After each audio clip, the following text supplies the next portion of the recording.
I think when you spread the wealth around, it's good for everybody.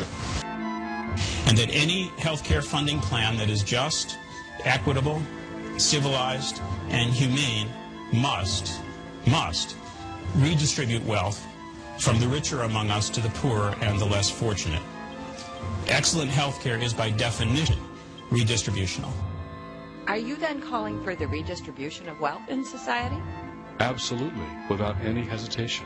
That's what the gospel is all about.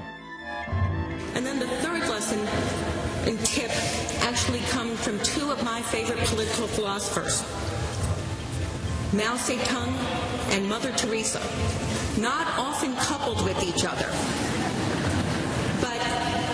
but the two people that I turn to most. Generally speaking, we get the joke.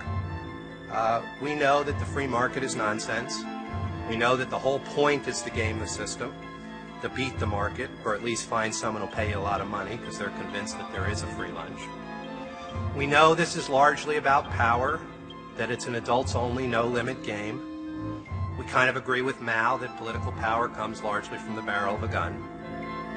Workers of the world unite. It's not just a slogan anymore, it's a way we're going to have to do our work.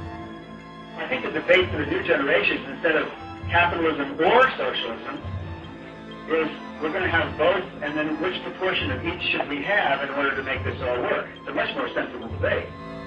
But the dream was not to put one black family in the White House. The dream was to make everything equal in everybody's house.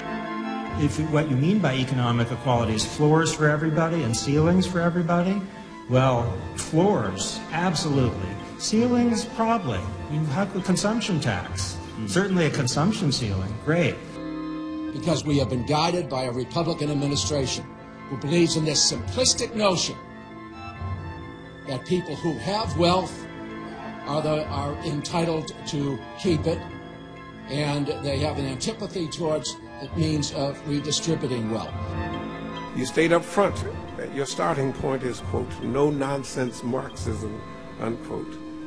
But you dispel all the negative images we have been programmed to conjure up with just the mention of that word socialism or Marxism. The wealthy are getting way too wealthy, and the middle-income class is left behind.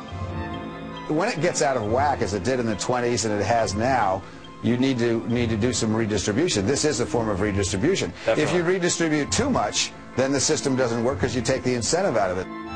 No more broken treaties. No more broken treaties. Give them the wealth. Give them the wealth. Give them the dignity. Give them the respect. The rich are not paying their fair share in any nation. And guess what this liberal will be all about? This liberal will be all about socializing, would be about